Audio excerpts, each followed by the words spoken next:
I'm going to move on to my next popsicle just to show y'all something else that I would do with it. So you can see how the tip starts drying. So I always just kind of pinch it off with my paper towel and clean it. And this one's so simple. All I'm going to do is outline the popsicle portion.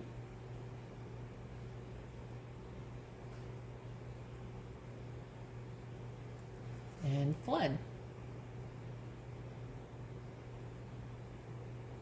Again, I'm going to do that thing where I grab the top. I don't know why, but it always helps me to be able to do it a little faster, a little more accurately.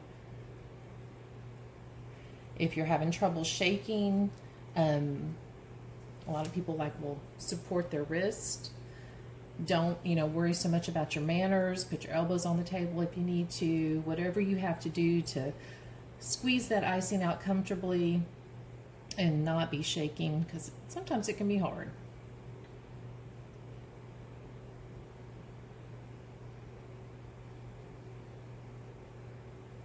All right, let me just clean up those edges a bit. And then when I get done, I'm going to slide it over to the side and let it dry. Because like I said, this is just about waiting for a lot of it. While I do that, I'm going to go ahead and pull my float over here and fill in those gaps. And the float will be done too.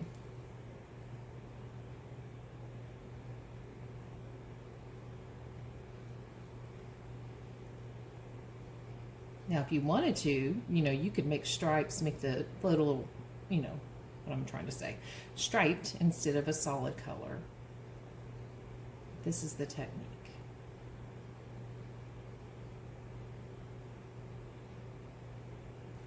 See, I'm shaking. I think it also has something to do with, way too many gigantic cups of coffee today, as usual.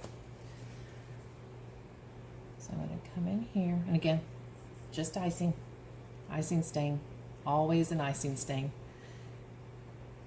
I tell everybody, and this is a good time to tell you, that it always comes out of my clothes incredible. I never had my clothes stained with my icing or the icing color. My skin, not so much, always stained when I'm mixing up icing.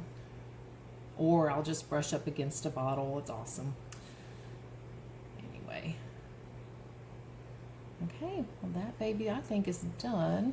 I may want to play with the edges just a little bit here to kind of square them up.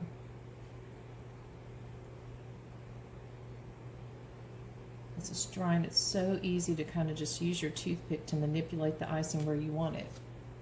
And voila, we have a float.